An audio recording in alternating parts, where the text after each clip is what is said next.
Hey, Daddy, this is the man of the champions, Bill Fonzie Alfonso, giving a shout out to Something else. something else, Daddy. This is Nicole Matara, Great Warrior Wolf, and you are listening to Something Else. I'm Tony Cini, and you're listening to Something Else. Hey everybody, it's Rich Palladino, the voice of New England, and you are listening to Something Else with Arya.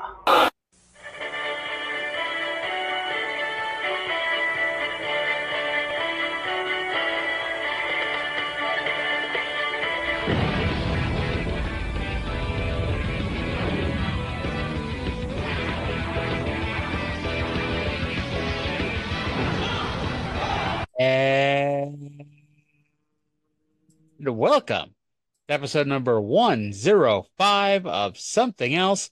It is Wednesdays, and that can only mean one thing. We're talking NWA Total Nonstop Action with my co-host, the Ed Ferrara to my Mike Tenay. It's Cyndi. Don't put that evil on me.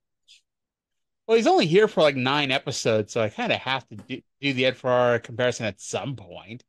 You know, hopefully you don't leave after 9 episodes or however long Ferrara is. Well, you just called me Don West last week.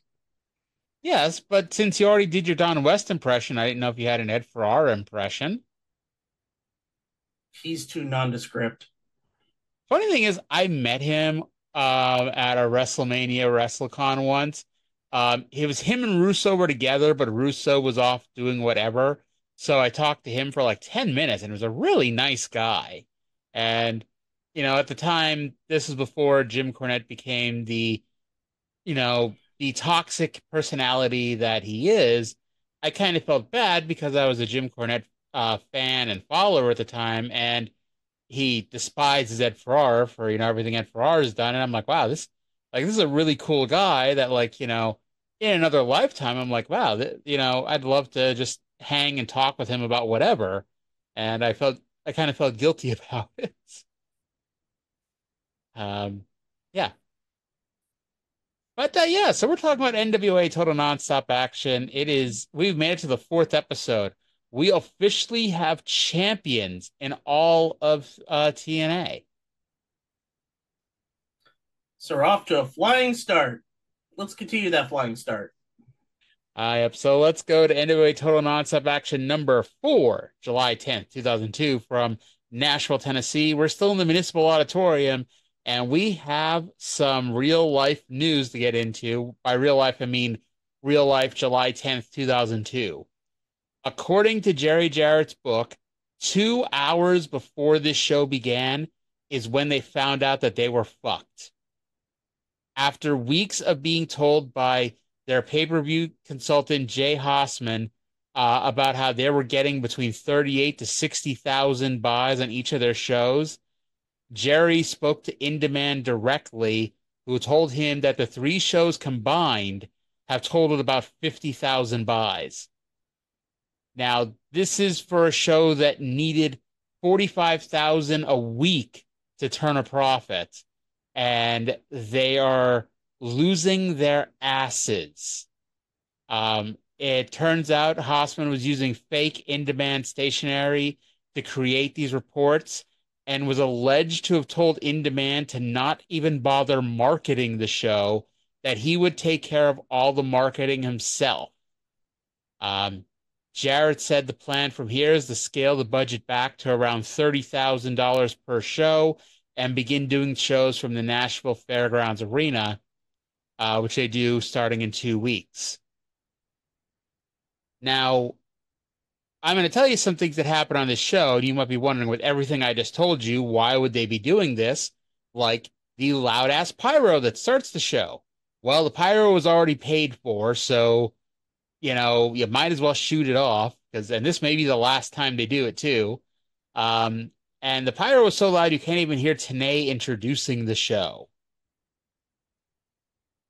But, and we also need to remind everyone that in this era of TNA for the pay-per-views, they did the first one live, so the odd number ones were live.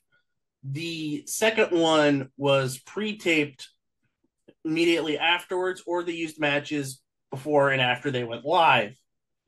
See, I don't think that's what happened here. I think this was, I think that they only did that the first 2 weeks. I think this was a live show. Uh-oh. I could be wrong, but I was led to believe this was a live show. I mean, I guess it would make sense if this was taped, but I thought it was live. No, it's taped. Okay, now I got to do some digging here. I'm pretty sure this one was taped. Talk about our first match here while I do some digging. Oh, sure. I'll do that. Match number 1, for the NWA tag titles. It is current champions AJ Styles and Jerry Lynn versus the Disciples of the New Church. So you get your awesome theme again. Yes, Slash and newest member Tempest, who is Devin Storm. I was always a huge Crowbar fan, Devin Storm. So I approved. By the way, the history of WWE.com, which has sections for TNA, lists this show as happening on July 10th, not July 3rd, and airing a week later. So this is live. Let me check the always reliable cage match, which, is at least my personal go-to for most of these things here. I don't know why that wasn't just the first thing I checked, but hey, be quiet. Let's see. This is still 2003. Up here we go. Yeah, according to Cage Match, this was live as well. So wow, maybe it was. I mean, it would make sense because did the Tennessee Titans really come 2 weeks in a row? But maybe they did.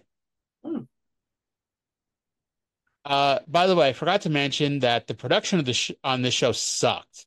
And the main thing that happens over and over again was that when the announcers would raise their voice, it became distorted and you couldn't understand them. Yeah, that happened a lot, especially during the first match.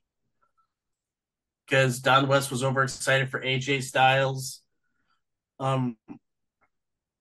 We still don't have the answer as to beat up Harris and Storm last week. They did a promo package. Now, here's why I think your suggestion of live is correct. The promo package kind of broke down what happened during the tournament, and it felt like a rough cut. Like, you know how you watch the news and you see how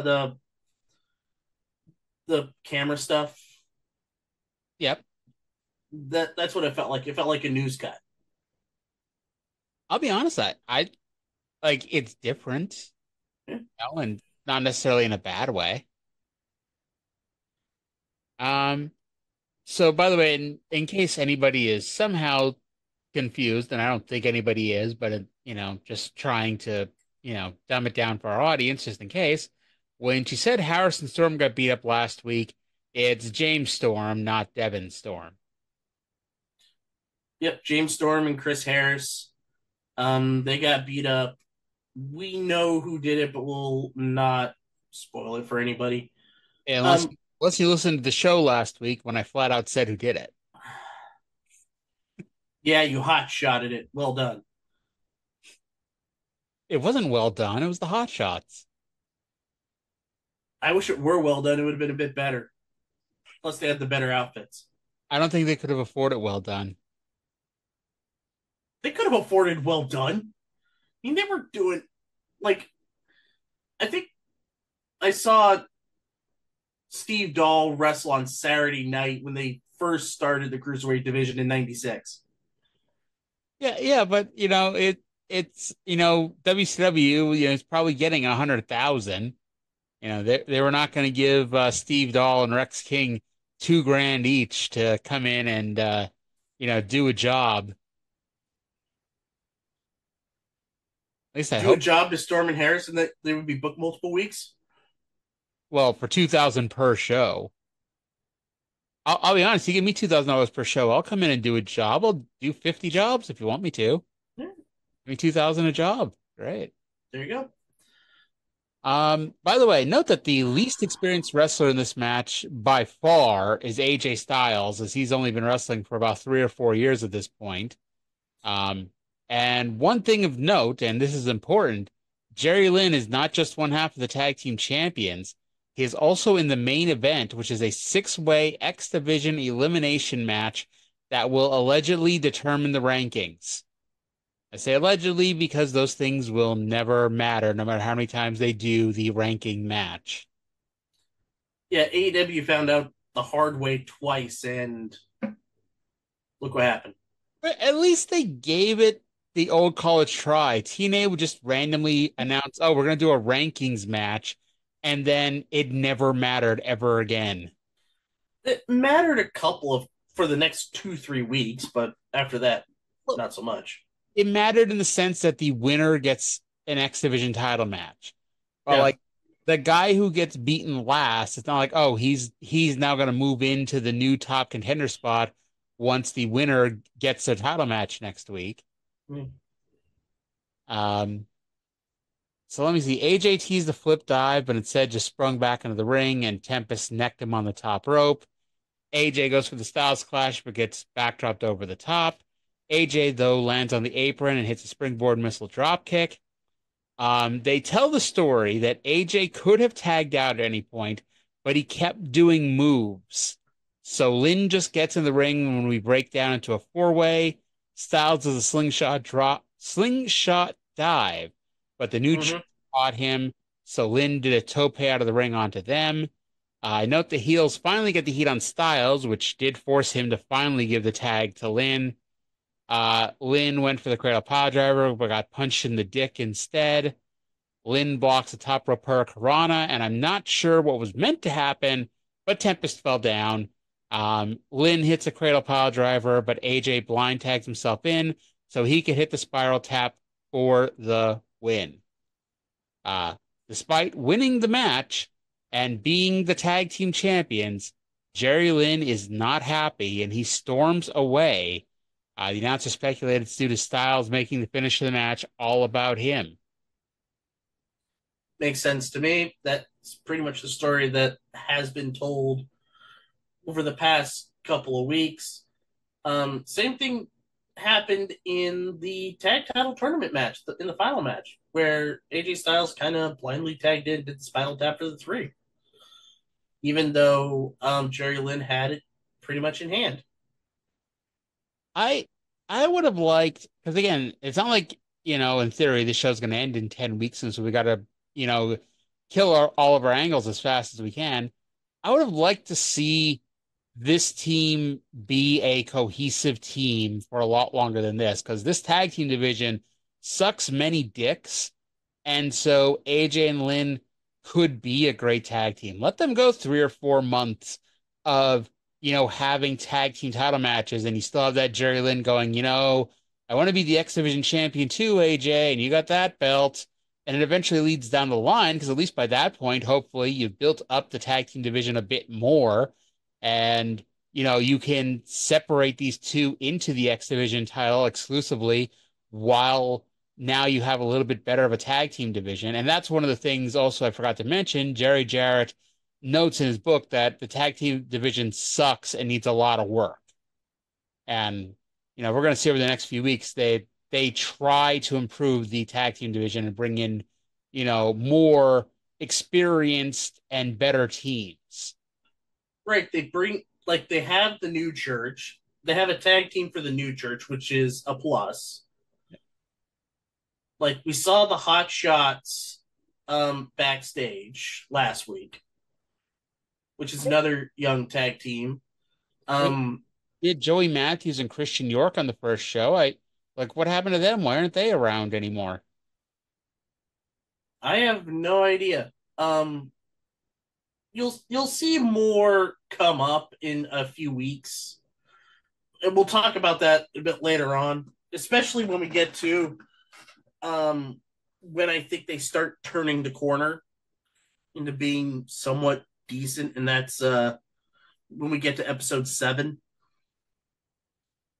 I say, Harrison Storm, they they had no respect, as the top team because it was when TNA was realizing everybody handed up their fist, and they were only getting the push because they were local guys who worked cheap. But Harrison Storm make this tag team division mean something because they worked their fucking asses off and earned respect from the fans and not just as the local boys who work cheap and, so they get put over for that. Right. By the way, I gave that match a 4.0 out of 10. Really? Yeah, I'm a little surprised. I kind of thought I would have liked it more, but I guess not. I liked it. I just wrote it's a solid opener. I gave it a 6. Nice. Mike today then talks about last week's gutless and disappointing act by Jeff Jarrett, K-Krush, and Brian Christopher. Love those words. Tenay tries to contact Scott Hall by telephone, and they showed the video of last week where Lawler turns on Hall, and then Scott Hall cuts a promo via the telephone saying he is coming after Christopher, then he's coming after K-Krush, and then when he's done with them, he has something special for Jeff Jarrett. And then, because again, production sucked, during Scott Hall's phone interview, they didn't mute the audio of last week's angle, so Hall is talking over the commentary being done during the match. They fix it a little bit, like in the middle of it. So, I think that's like, okay, I'm going to spoil things. It doesn't work out because Scott Hall's himself. But I think it's a solid idea in theory because, he's not the world champion, but hey, actually none of the four are world champion at this point. But it's like, okay, Scott Hall is the top baby face, and now he's got a series of heels to wrestle. He's a series of heels to feud with. And in theory, this can go on for, 3, 4, 5, 6 weeks of Scott Hall trying to get his revenge every week. And you finally build to that match 4 or 5 weeks down the line where it's like, okay, I beat your minions. Now I'm coming for you, motherfucker, Jeff Jarrett. We're going to fucking wrestle on August 28th, and I'm going to kick your fucking ass for this injury you gave me last week. That's not how this plays out. Nope. And, again, like, it's not just Scott Halling. Like, again, we mentioned they're quickly in debt and need a lifeline, and so Scott Hall, he does come back. He's back a couple times, but for the most part, Scott Hall is gone until Dixie comes in. And I say that even though I think Scott Hall's on next week's show, but it's like, basically, Scott, he's being worked his way out of things at this point. So, speaking of that trio of heels, out comes 1/3 of them, Ryan Christopher. And he is here to build a match and that, it's like, this could be something. This is a match that could be interesting. He's here to build a match with his dad, Jerry Lawler. It's like, holy fuck, that, father versus son. You take Brian Christopher, who is not just the cocky, asshole, arrogant young punk, but it's like, hey, he has something to fight for because he can say that, hey, my dad is holding me back. Dad can refuse to wrestle him, but, eventually somehow it gets roped into happening and it builds to a match. So Jerry Lawler comes to the Nashville Fairgrounds and says, hey, motherfucker, on September 18th, it's going to be me versus you, father versus son. One problem with that.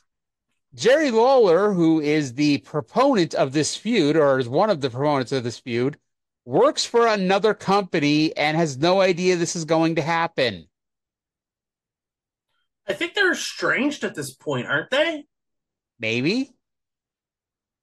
I will note that on the Brian Christopher promo, he does whiny bitch really well. Because he came off as like a gigantic whiner. At least to me anyways. Not even touching the father stuff. Just how he's like being disrespected as Jerry's boy, and then he changes his. Then here's where he officially becomes Brian Lawler, which if you are becoming, you want to step out of your father's shadow. Why are you taking the last name of your father? Yes. Because at least when he was Brian Christopher, there's the plausible deniability that, he's not related to Jerry Lawler, even though we all know the truth, but he's Brian Lawler. It's like, okay, we're going to shove this one right in your face. Yeah, at the very least, he could say that, hey, this was the last name I grew up with. Maybe my mom slept with Lawler, in the early 70s, when Lawler was starting out as the king, when he beat Jackie Fargo in that 45-minute epic in the Memphis Auditorium. And the crowd comes alive for Jerry Lawler. And now he's the king. That was my Lance Russell impression. Maybe one week I should just do my Lance Russell impression for the whole show, and you just do your Don West impression. And we would get kicked off every single podcast server in the world. The internet would ban us. Yes. I noted that ignore the fact that he's been called Brian Lawler half the time for the last 3 weeks. Yeah. So then we get Brian Lawler versus Norman Smiley. Although I will say this, at least, because we've mentioned he's been Brian Lawler, but half the time they call him Brian Christopher. At least, okay, we're nailing this down. He's Brian Lawler now, God damn it. They announced next week Lawler will wrestle Scott Hall, which again, I just noted that we're not going to have Scott Hall much anymore. And now he's going to be wrestling next week. Smiley got in more offense than you'd think since Lawler is being pushed as a top guy. And I laughed because I read ahead of my notes as I started talking. Smiley starts getting in some offense. And Don West screams that Norman should do it for Jerry. Gonna do it for Jerry, man. Gonna do it for Jerry. By the way, Norman hits all of the signature moves of Norman Smiley. The spinning body slam, few of the grinds, and also the classic smack my bitch up. Honestly, I think this was a mistake, this match. Again, Brian Lawler is a top heel. Norman Smiley is an enhancement talent for all intents and purposes. This should have been an out-and-out squash match to put Lawler over, and instead it was a back-and-forth 5-minute match that, in my opinion, doesn't do anything for Lawler at all. The finish saw Norman do the 10 punches of doom, but Lawler punched him in the dick and then pinned him via a top rope leg drop. Lawler threw his too cool goggles to the crowd after the match. And I gave this match a 1. Really? You hated this match? The match as a match was fine, but it's like, I think the booking of it was poor because this should have been a Brian Lawler squash match. It should have been more decisive in the end. He had to cheat to win to beat this enhancement talent, and now he's going on to face the, one of the top baby faces in the company, perhaps the best known baby face in the company, in Scott Hall next week. And it's like, in theory, do you have any doubt at all that Scott Hall will now kick this man's ass? Honestly, I think it works because Lawler was a weasel. Nobody, the style of wrestling that he normally does, nobody would have bought him squashing somebody.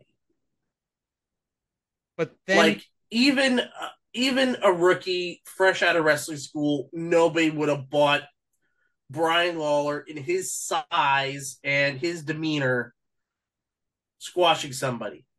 Then you don't push him as a top heel, in my opinion. I don't think he's a top heel. I think he's a mid-card heel. Remember, he's the first guy going up against Scott Hall. So at best, he's a mid card guy. He's the goober. Like, I'll use a current example or a somewhat current example. Remember when the Pinnacle was happening in AEW like a few years ago? I literally took me 30 seconds to remember who the fuck the Pinnacle was. That was Wardlow, MJF, FTR, and Sean Spears. Sean Spears is Brian Lawler in this metaphor. So is R-Truth, what's his name? Wardlow? I can't even call him Wardlow because now my metaphor falls apart. The FTR? Yeah, he's FTR.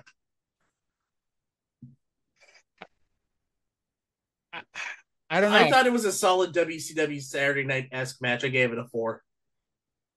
You and I have vastly different opinions on this one. Post-match, Lawler calls out and says he's next on his list. So Lawler was listening, and the feud gets built.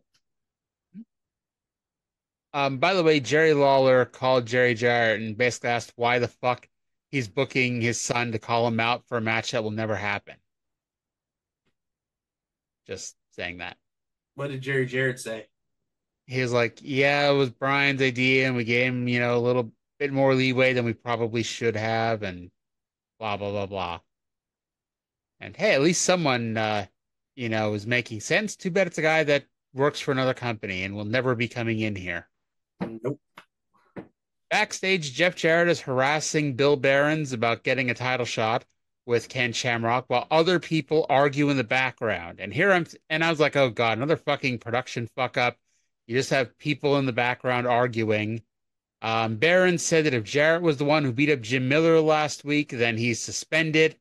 Turns out the person arguing in the background is Jim Mitchell behind the door, telling someone he will not be disappointed in. We see Elox open the door, but we cut away to the ring. Turns out it was Flash and Tempest who was in the match. Then it was time for the most built-up match in TNA history up to this point. K-Krush versus Hermie Sadler. With the pit crew, and the pit crew comes out with all the plunder that you need. So we're kind of thinking this was going to be a hardcore style match. Like Damian Priest versus Bad Bunny. Yeah. Like, they used the plunder to, cover up for some of Bad Bunny's not being able to, who hasn't worked a long form match in about a year and a half. Here, the plunder was never used. No, it wasn't. They were just played it straight. Yeah, they were carrying a gas can and a stop sign. So it's possible they just carry these things around with them all the time. Could have used the stop sign. By the way, before the match, I thought Crush was great on the mic. He takes the mic and he says this is the last time he's coming to Nashville. He calls them all assholes. Some woman in the crowd in front row screams that he sucks. And Crush got so much heat that one person threw garbage into the ring. And I guess this is probably a good thing that the rest of the crowd didn't pick up on it because it was just one piece of garbage. But hey, it may be cheap heat because he's a black guy and it's the South, but it worked for this one night anyway. So I don't know how much training Sadler has got, and we've talked about because he is a wrestling fan. You can argue when WWE brings these celebrities who talks about how much they love WWE and they have no idea what the fuck is going on. Hermie Sadler is a wrestling fan. And he did well enough, and either he was really punching K-Krush in the face or his worked punches are worlds better than Shane McMahon's, and Shane has had decades of experience in the ring and never got any better. The booking of this match, and this is the story of the show apparently, the booking of the match was a little suspect, as Crush was hitting some big moves, such as a running power slam, and Sadler was kicking out. Not that Krush had him beat, but picked him up at a 2 count to hit some more moves. Sadler was kicking out of these wrestling moves by, future world champion top heel K-Krush. Krush had him in a figure 4, and Hermie Sadler reversed it. And Sadler actually hit a sit-out power bomb, which, since what was happening was Truth went for a move, and Sadler caught him and dropped him. It at least made sense, since it wasn't him actually doing a Batista bomb. It was, he caught the guy and he fell down. So you give him a little bit there. Yeah. The finish saw Krush steal my finish that I had an idea for, because I had the most basic ideas ever. He scooped the legs and pinned him with his feet on the ropes. And so K-Krush is your winner. No, he's not. K-Krush then kicked him a few times, so the referee reversed the decision and announced that Hermie Sadler beats K-Krush by disqualification. Does this mean Hermie Sadler now becomes next in line for the NWA World title? It must. And, number one, the match shouldn't even be happening. But secondly, it's okay, we've argued whether or not Brian Lawler's a top heel and whether or not K-Krush is a top heel. Either way, they're being saved for this fucking feud with Scott Hall. And K-Krush, okay, he won, quote unquote, but he had to cheat to win, and then he lost via disqualification. And I thought it was really stupid and brought down what wasn't a bad match at all. No, I thought it was actually pretty good. I gave it a 2.5. I am way generous than you today. Or I'm just being a grumpy prick. Well, that is New England after all. Full of them. We're full of grumpy pricks, and it's because, it's Massachusetts. They take all of our damn money, and we have to be grumpy in response. What did you give it as a rating? I gave it a 5. Damn. We are not going to have the same ranking at the end of the day. No, we're not. Then we have Omori prepping backstage, doing some Hindu squats. Oh, Alicia Ryan shows up and wants her money. And Omori saying, wait a minute, it's in my bag, gives her the money. She leaves. Ed knows why they're doing it, but is cock teasing everybody and saying, I don't know, I'll tell you next week. I mean, I'd hope he knows, since he was one of the people who gave her money. Yeah, he knows, but he says, I'll do it next week. I think, I don't remember if Alicia's on the rest of the show, but I think this might be the last show for her. She may be next week, but either way, this angle doesn't go anywhere. So maybe all the angle was, hey, she's owed money and we want it. And now that she's collected all of her money, she leaves. Yeah, Okay. she was a victim of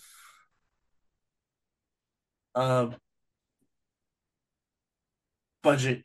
Yeah, she was budget cuttered. It's at the end of the day, when they're cutting the budget all to hell, you don't need to book some fucking people. And, she's definitely one of them that contributed nothing to the show. Up next was a match that I could never have guessed in a million years actually happened. Yes, this match.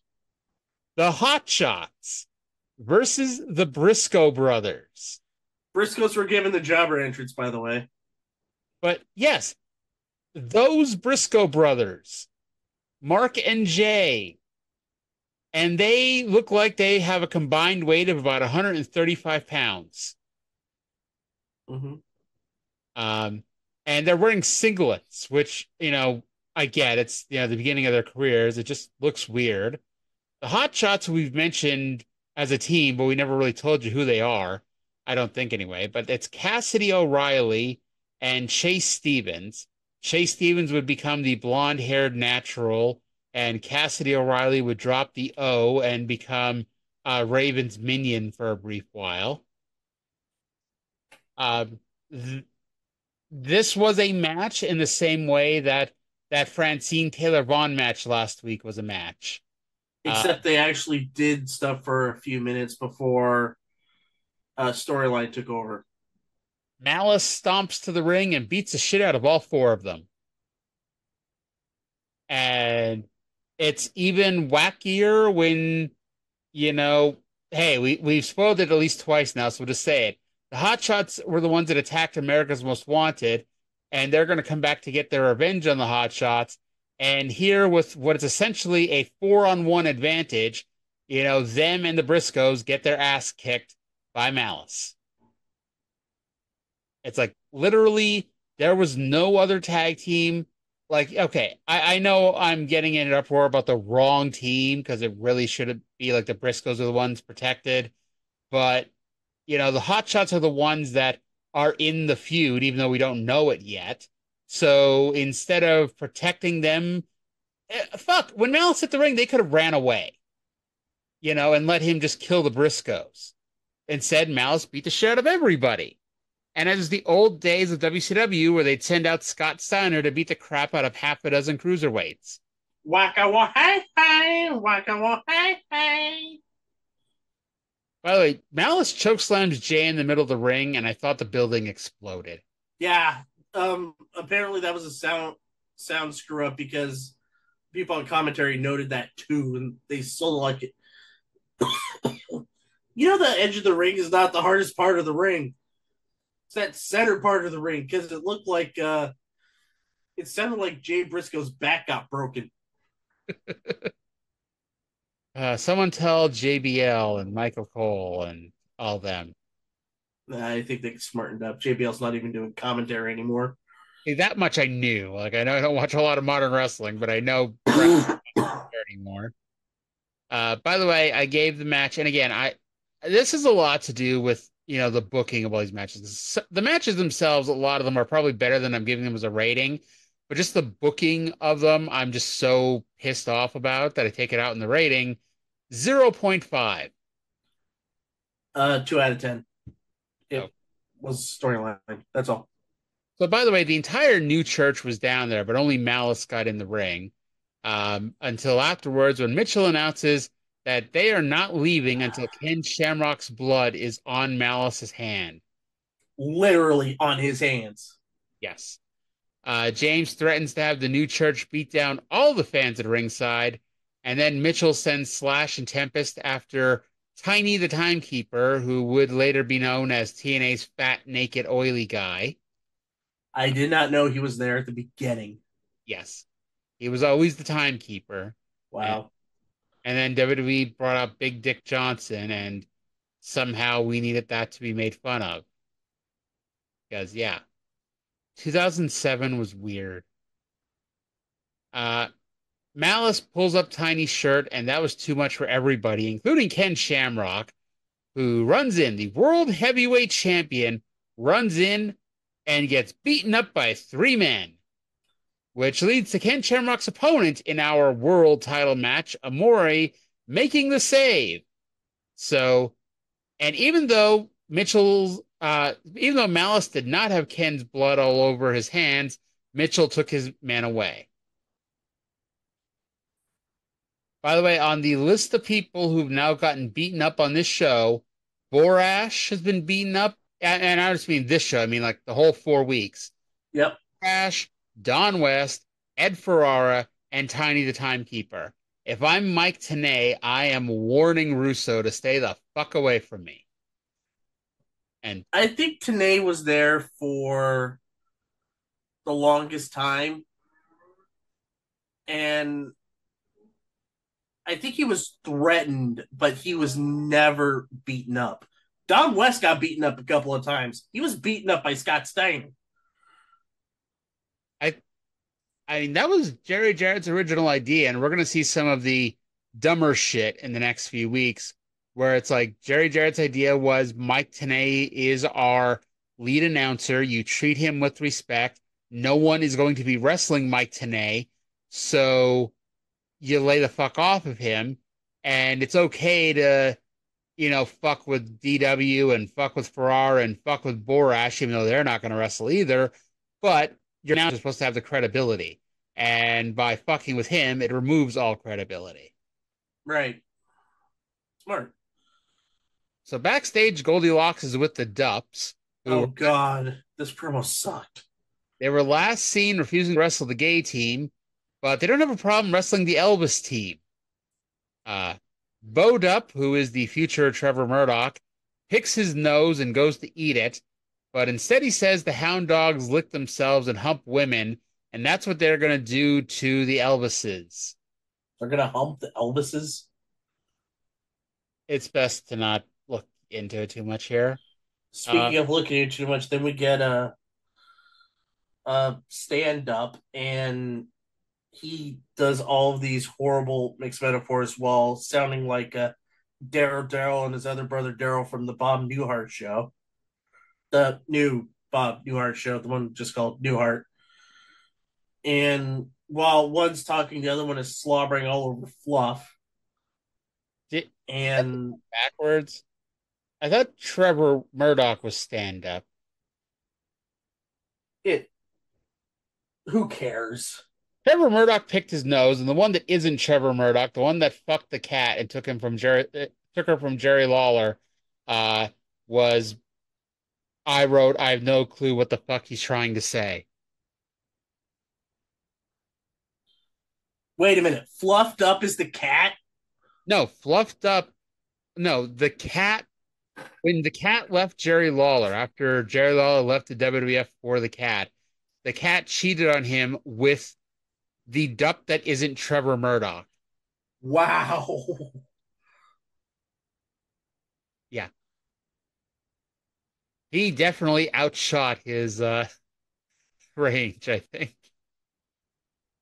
The Dups, it's like, this is the weirdest thing ever, because the Dups was like one of those gimmicks that if you're a newsletter reader back in the day, they were always one of those people or one of those teams that were like, oh, they're going to get called up to the WWF any minute now.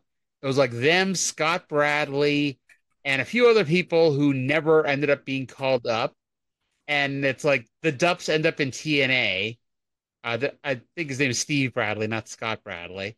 But either way, it's like the Dups end up in TNA, and watching this gimmick and knowing that, that like WWF was all over them, that they were going to be brought up in 2000 and 2001. It's like, okay, I'm expecting like something really nifty, because this is the hot period for the WWF, and like they're big on the Dups.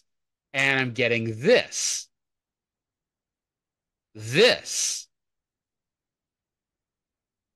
Really? This. Mm-hmm. So Jeremy Borash is in the ring, and he tries to introduce the next match. And instead of the Dups, we got what was supposed to be sexy music, and out comes porn star Jasmine St. Clair. Jasmine, who has a Band-Aid on her knee. Mm-hmm. Now, I would never theorize why porn star Jasmine St. Clair would have a bandage on her knee, but I will leave that to everybody else. Wasn't Jasmine around this time sleeping with the Blue Meanie? They were in a relationship. Yes, she was. Which, I mean, I don't mean to demean the porn industry. Mm-hmm. Hey, if you want to do that, good for you. You do you. But somehow it makes perfect sense that Blue Meanie was fucking a porn star.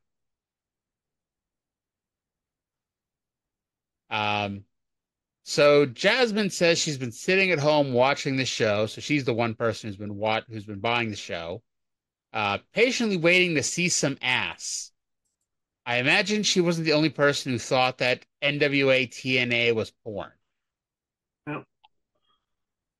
Borash looked flustered as Jasmine said she will show some real TNA. Slick Johnson breaks the land speed record to bring Jasmine a chair, and Jasmine shoves Borash into it. She places Borash's microphone between his legs and takes off her panties, and Borash reacted like he's never seen a woman before. It's possible he didn't get paid for this show, So this was his pay to let the porn star grind on him. Um, the greatest spear in the history of mankind happened because Bill Behrens runs in to cover up Jasmine here on this pay-per-view where people are, wearing more clothes than they did on SmackDown on UPN. But Bill Behrens runs in to cover up Jasmine, who hasn't even taken her dress off yet. And Ed Ferrara gets up from the announce desk and hits a spear that Edge and Goldberg would be jealous of. What was the fucking point of this?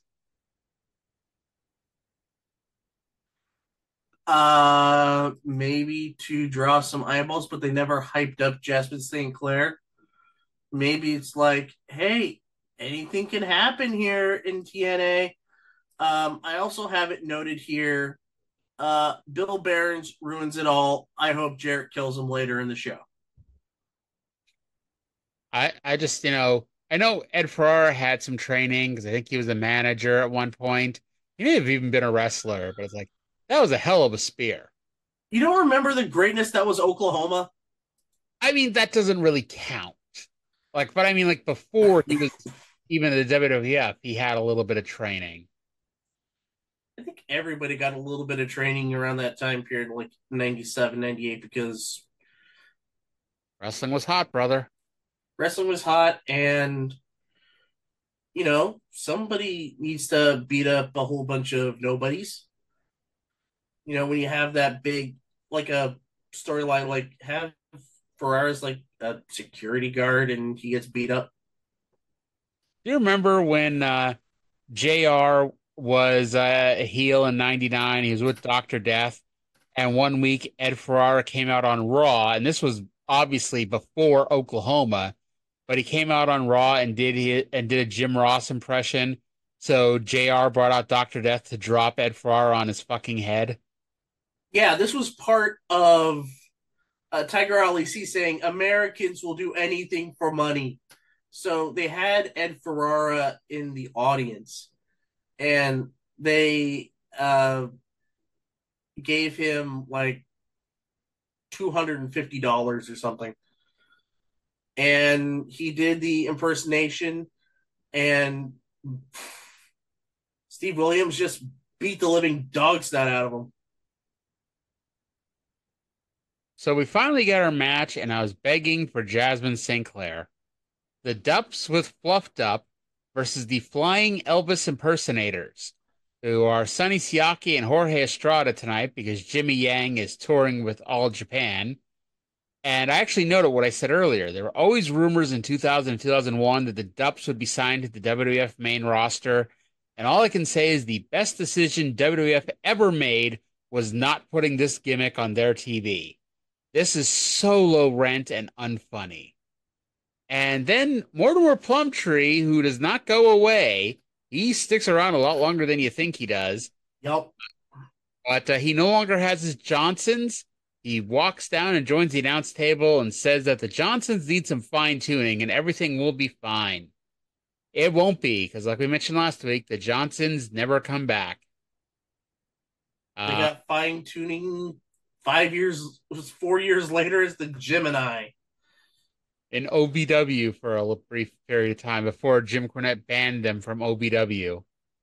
So they wrestled in Deep South with Jody Hamilton, who apparently has his standards are a lot lower than Jim Cornette's. Stan used an Alabama Slam, which got the biggest reaction of the match, and hopefully I've got the right dup at this point. I just wrote Stan, so may have been Trevor Murdoch, may have been the other one, who knows. If it was Trevor Murdoch, that is Stan Dup. Okay. The other one is Bo. I fucked up earlier when I got them backwards. Sorry, folks. You're also forgetting about their short time in ECW. Oh, I didn't forget. I just chose to ignore that it happened. They had a shot at the tag team titles with against Danny Doring and Roadkill. Wait, when the hell did that happen? Because Doring and Roadkill didn't win the belts until like December. They feud with Danny Dorgan and Rook over who should have a shot at the ECW tag titles. Oh. So it wasn't they got a shot at the titles, it was they got a shot at getting a shot at the titles. Yep. Okay. It resulted in a loser leaves town match on the February 25th, 2000 episode of ECW on TNN. The Dupps lost. Did they at least live up to the stipulation and never appear in ECW again? Yeah, but they wrestled kind of infrequently on Jacked. Jacked was the one that we got. I know they did Jacked and Metal, but we only got Jacked. And thankfully, I must have missed the fucking Dupps on Jacked. Because I remember Saturday nights, and this again tells you how big of a winner I was at the time as a teenager.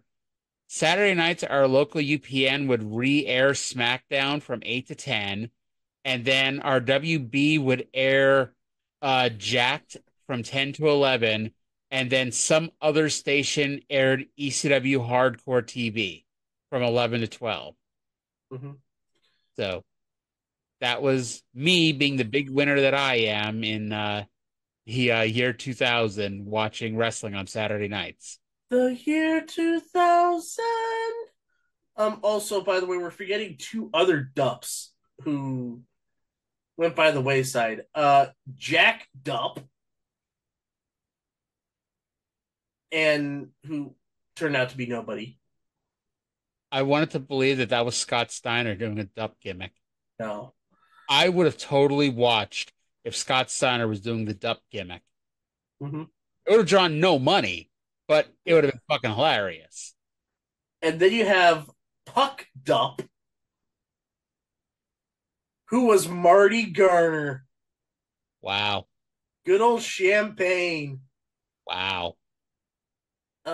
He was originally the Raging Cajun, managing Rod Price, then became Pucked Up, did a bunch of indie shows, and then came back to WWE after the Pedigree incident. Didn't he once put John Laurinaitis' email on the internet and tell everyone to write to him to tell them that they should sign him? I don't think so. Somebody did that. I just remember that the story came out that somebody put Laurinaitis' email on the internet and told their fans to email Laurinaitis to get them a job. Yeah. And it shockingly did not work. So, by the way, I think both of us could say, don't care about this match. No. I wrote, the match is fine, but the tag team division needs a lot of work. What the hell was the finish? Estrada wins with a cross between a lion salt and a senton, but he didn't go all the way over and instead drove the top of his head into Stan. I gave it a 2.0. Same here. Backstage, for some reason, Jerry Lynn and AJ Styles are fighting. Lynn gets the best of it and drops his tag team championship partner with a cradle pile driver on a case, and then threw the tag team title at AJ, called him a glory hound, and stormed off. Works for me. Tag team that don't get along. Welcome to episode 4. We have burned through every single heel turn that you could. And again, we're 4 weeks in. And I weeks ago that they could have had that X Division tournament spread out over 7 weeks and, fucking killed it and, gave us 7 weeks of great 20-minute matches with AJ, Low-Key, Jerry Lynn, and Psychosis, and really built that up. And instead they blew it off in 25 minutes, and they blew it off so we could get this angle. I think that was more like we might not be around for September. They had high hopes for this company, I'll tell you that. Yep. Speaking of things, Harley Race is introduced. Harley fucking Race was brought in from Kansas City to Nashville. And I don't know exactly how far away that is, but it's a couple 100 miles. Still, They bring in Harley Race, introduce him to the crowd, and they show a tale of the tape. And funny enough, Omori is listed as 3 inches taller, but they have the match graphic of the two of them next to each other, where Shamrock is about half a body taller in the graphic. Early TNA before somebody professional gets hired in late 2003. And then we have the world title match. NWA World Champion Ken Shamrock versus Omori. I think Shamrock forgot to bring the belt with him to the show, as he did not have it with him here. Ferrara says he hopes Omori wins so then he could fly to Japan for title matches and rack up the frequent flyer miles. So I guess he has a plan. But spoiler, Jerry Jarrett was not going to pay for Ed to fly to Japan. Yeah. I thought this match was decent. The crowd didn't seem to give a fuck, but Omori misses a kick in the corner and gets his leg stuck, so Shamrock punches him in the knee, which I think would actually hurt you more to punch somebody else in the knee, but that could just be me. Omori comes back. He goes for the bombs away knee drop, but misses. Omori hits the axe bomber, but Shamrock kicks out. Shamrock uses a drop kick, and Don said that was the Shamrock we know, which I don't think Ken Shamrock has ever done an actual drop kick before. Tenay was talking about UFC, so Tenay had to point out that we would not see a drop kick in UFC. I doubt Don West even knew that. Shamrock gets on the ankle lock when Jeff Jarrett runs in with a chair for the disqualification. He hits both men with a chair. Harley gets in the ring, and Jarrett gives him an unprotected chair shot to the head. Not that I'm surprised. I don't even blame Jarrett. They could have told Harley, put your fucking hands up. And Harley was like, motherfucker, I'm not putting my hands up. And, he took the shot to the head himself. Mm-hmm. Security run in. They get laid out with chairs. And shockingly, the crowd is cheering for Stone Cold Jeff Jarrett, beating up half a dozen guys. Bullet Bob was at ringside and told Jarrett off, and the match is a no contest. I liked the match until the finish, which is apparently the story of the whole show here. I gave it a 3.0 out of 10. Did I even have something like that? I had a 4. That didn't matter. Because backstage, we're following up on this. Goldilocks asks Jerry about the beatdown of AJ, and Jerry basically tells her to suck his dick. Yep. And then after that, he gets up. Father James Mitchell runs into her and says that he needs her to go to Jarrett for a meeting. He thinks Jarrett committed said that he can't grant absolution for her. He's not that benevolent of a god. Well, people are moaning, which, hey, if I'm around and I hear people moaning, I'm like, okay, they need their privacy. But apparently Goldie thinks otherwise as she runs towards the moaning and she finds Bill Behrens in his underwear. Tied up in the same way Jim Miller was last week. Jarrett got his revenge. Thank you, Jeff. Now, is this what you were talking about last week when you talked about wait till next week with Bill Behrens? Yep. Okay. Yes, Bill Behrens in his underwear. What? Honestly, at this point, I think I need to make a list of every non-wrestler who's been beaten up and laid out in NWA Total Nonstop Action, because I think by the end of 2002, we're going to be at 100 people. But we have Borash, we have Ferrara. Don West got beat up. Don West. Ferrara's been beat up 3 times. Tiny the Timekeeper. Tiny. Which, by the way, the joke in that, in case it wasn't obvious, he's fat. So, of course, his name is Tiny.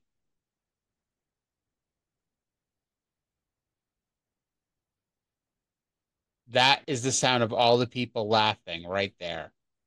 Nobody was laughing. But we see this a lot. Every fat guy in a movie or a Western or anything like that Like, the big guy is called Tiny. Because it's supposed to be funny. Yes. Hey, Tiny, come on out here. And it's like Andre the Giant shows up. Hey, boss. Okay. So Yep. it's time for the main event. And Okay, now this is a main event. I don't think, and I could be wrong, I didn't write it down. Did they ever mention who was going to be in this match? Or was it always just a six-way match, with Jerry Lynn in it? No, they mentioned it last week. Okay. Well, and also earlier. But I mean, did they mention the participants? I just don't. Okay. I thought they only mentioned Jerry Lynn. So anyway, it is Low Key versus Elix Skipper versus Kid Romeo versus Tony Mama Luke versus the Fallen Angel Christopher Daniels versus Jerry Lynn. Now that sounds fucking great, if you ask me. And it was. I do note that the first five guys all come down to the same generic theme, and then Lynn comes out to his own generic theme. And they announce that the order of the elimination will determine the rankings for the X Division title. So the first person to eliminate is number 6, second is number 5, etc. I will bet you next week's $10 that these rankings will never be mentioned again. We'll find out when we watch episode 5. Now, this match, by the way, can be found in highlight form on the Heaven Sent Hellbound Christopher Daniels DVD that TNA put out forever ago. Which, by the way, is one of the worst DVD sets ever made. Like, everything was chopped up. Yeah. The only good TNA, compilation DVD I remember at the time was the Best of the X Division one, where it started with 90 minutes of AJ Styles versus Samoa Joe versus Christopher Daniels. It's that by itself could have just been the entire goddamn DVD and, not bother putting anything else on it, that people would have been happy. Yeah.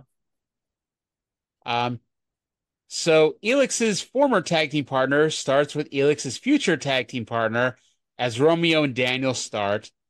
And so this was not a 6-way free-for-all. So 2 people would wrestle in the ring and the other 4 would be on the apron waiting for a tag. And each person got the tag in for, as I put it, 2 shifts. So A and B would start. A would tag out to C, B would tag out to D, etc. So you did spots with 2 guys before tagging out. While that does give everyone the chance to shine a little bit, it doesn't lead to the match having a lot of continuity, since it was usually the guy getting his ass kicked that would tag out. It's because they also said that you cannot refuse to tag. If somebody wants to tag, you have to tag in. Yeah. Low Key and Lynn were easily the 2 crispest guys in this match, and that just made me want to see Low Key versus Jerry Lynn. Just wait, Arya. It'll happen. Mama Luke randomly slapped Romeo on the apron, and by the time Romeo got in, Mama Luke had long since tagged out. And that ends up playing to absolutely nothing anyway. We get a dive sequence here. Don West tried to ask what happens now, since they're supposed to be waiting for tags, but he got ignored because there was no good answer. Mama Luke was on the top rope, and Lynn was on the top rope, and Mama Luke crotches him.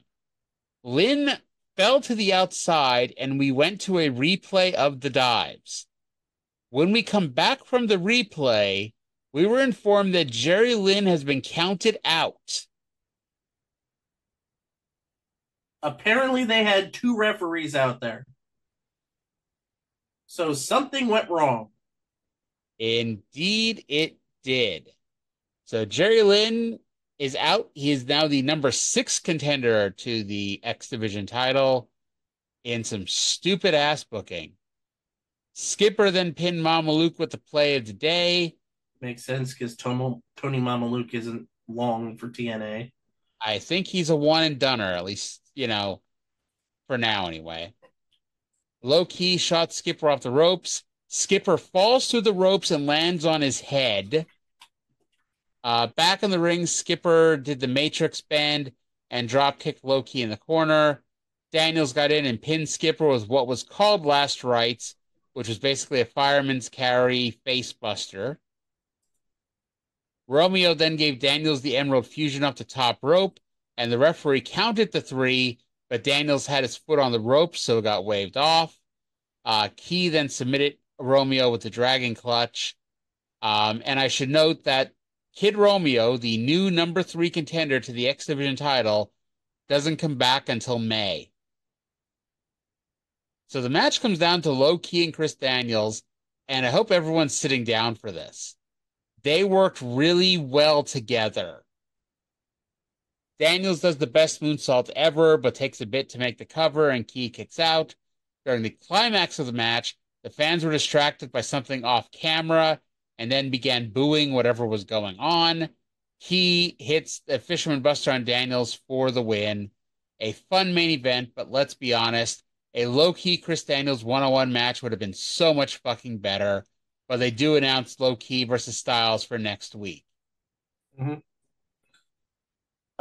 Just letting everyone know that we have sorry.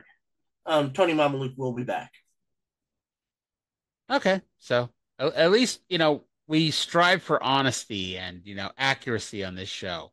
Mm-hmm. It's going to be a couple of months, but he'll be back. It's important that our numbers 3, 4, and 5 contender do eventually come back. Does Kid Romeo come back? I'm sure he does at some point.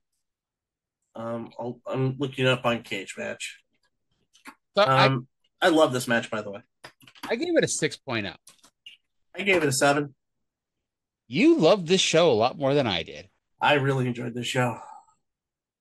After the match, the Flying Elvis impersonators hit the ring and attacked Low-Ki and Daniels. Siaki took the mic and explained that they were upset about not being involved in the match, which makes sense. They beat AJ, Jerry Lynn, and Low-Ki in the first match and then never got any kind of title match off of that. Skipper runs in, so you had 2 Elvises beating up the future Triple X. And despite being outnumbered, the 2 Elvises were winning on them until Kid Romeo and Tony Mamaluke run in for the save. Mm.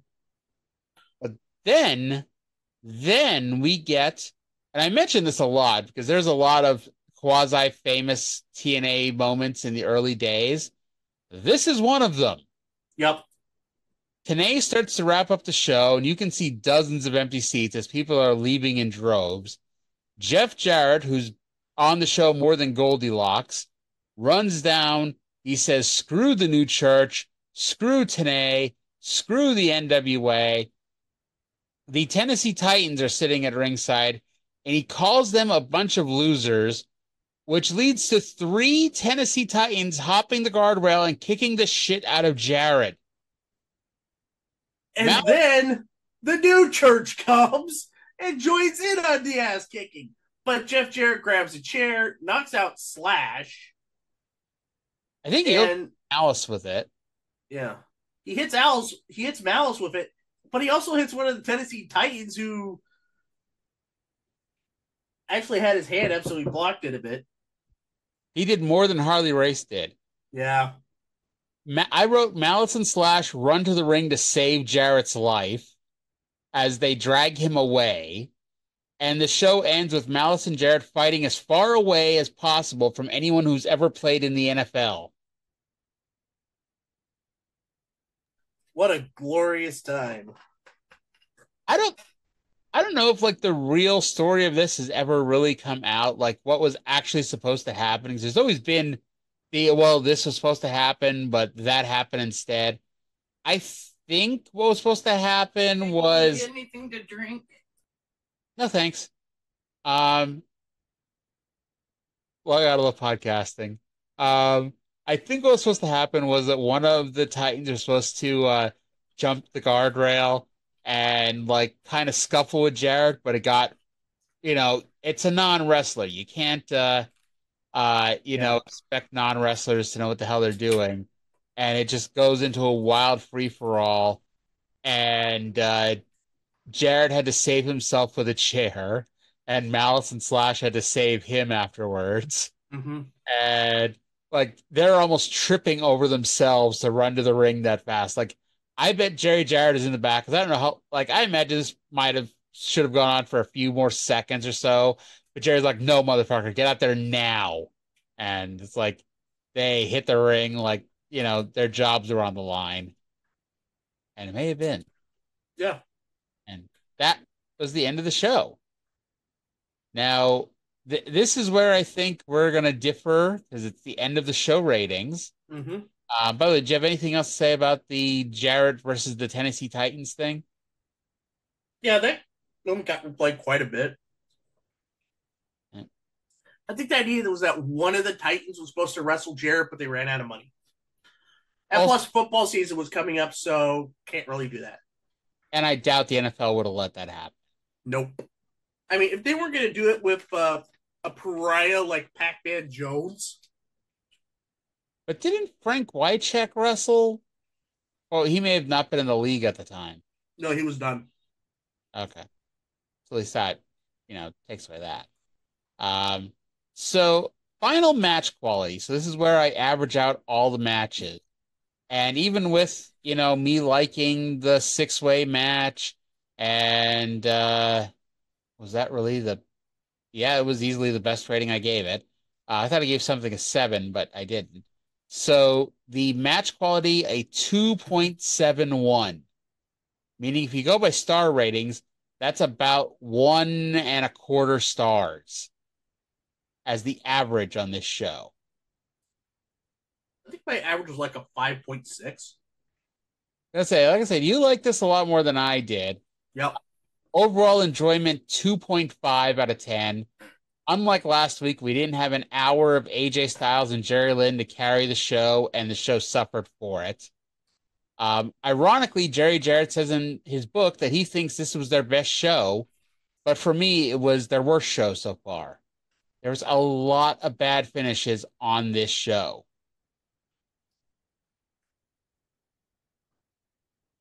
And then desire to buy next week, because again, it's a pay-per-view. This is supposed to make you want to pay $10 to watch next week's show. I gave it a 5.0, and that can be summed up in 5 words. AJ Styles versus Low Key. That, by itself, is worth the $10 for next week's show. And since they have been good-ish about giving time for good matches, I hope they're given 20 minutes to kill it next week. I'm pretty sure that I would have bought this. So I would have said match or AJ versus Low Key. The show. Okay. So what would you say? 6.5. Okay.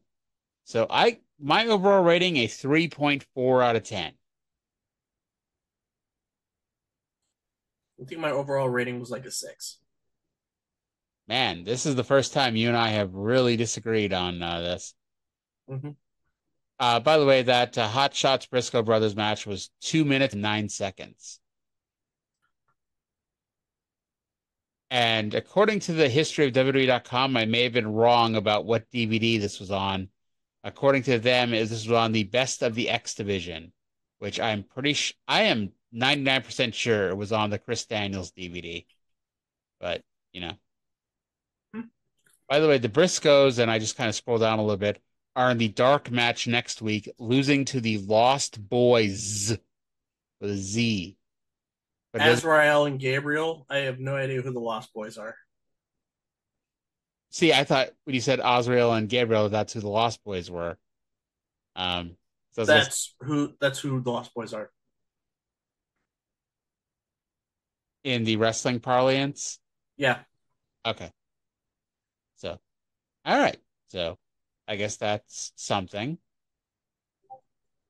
All right. So, that's going to do it for this week's show. I didn't like the show. Cyndi did like the show. And hey, if we agreed on everything, the show would be boring. Exactly. But before we go, did you want to plug anything you have done recently? And by recently, I mean June 16th, because you may not be able to predict what you've done on July 10th. Yeah, on Twitch, I'm trying to beat 100 games in 365 days. That is definitely not going to happen because of work. Well, if you play, like, now are you just going 100 modern games or 100 of any games? 100 of any games, but they got to be a decent length. I mean, they can't be like short plays. Like you can't do like a round of Donkey Kong or Pac-Man or stuff like that. No, they got to be decent length games, like over 10, 15 minutes.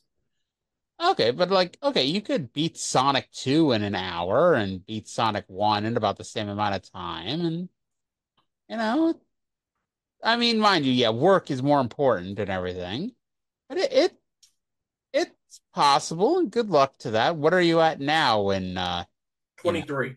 Okay. And I I'm currently in a long game where you got to play longer games. I'm doing Illusion of Gaia,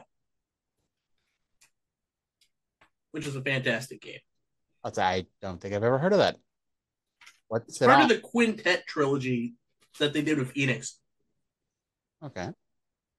I just bought an Xbox Series S, which is allegedly being delivered next week. And by next week, I mean in June, not July 10th. Because if I've got to wait till July 10th, I'll be pissed. Have fun. I hope to. And it's like, I bought a 360 like a decade plus ago, and I loved it so much that when that became obsolete, I got the one. And now that the one, it's not quite obsolete yet. Like they're still coming out with games for the one, but it's like, it's very obvious that they want you to get the S. Yeah. So, or really, they want you to get the X, but I don't. I'm not a serious enough gamer to pay the extra money for better graphics and whatnot. So it's And a like, disk drive. yeah, like I mean, I'll be honest, I'll miss having physical media, but at the same time, my bookshelf slash DVD shelf won't be quite as overflowing. Well, there you go. All right, so that's going to do it for this week's show. 105 episodes in, of something else. We're approaching our birthday month, which is in August. Um, in case you ever hate somebody who says my birthday month, while I don't do that for my actual birthday, I do that for my podcast. Oh, what are we doing for August? Because it's that my birthday month as well. Ah, at the moment, I have zero plans, which, by the way, actually, the original, like, I think my former co-host and I recorded like 8 episodes in July, and they aired in August and September. So technically, our real birthday month is July, but the shows didn't drop till August. Well, there you go. But all right, well, until we figure out what the hell we're going to do in August, we have 6 weeks to figure that out in real life. But I want to thank everybody for listening, and we'll talk to you again in 7 days.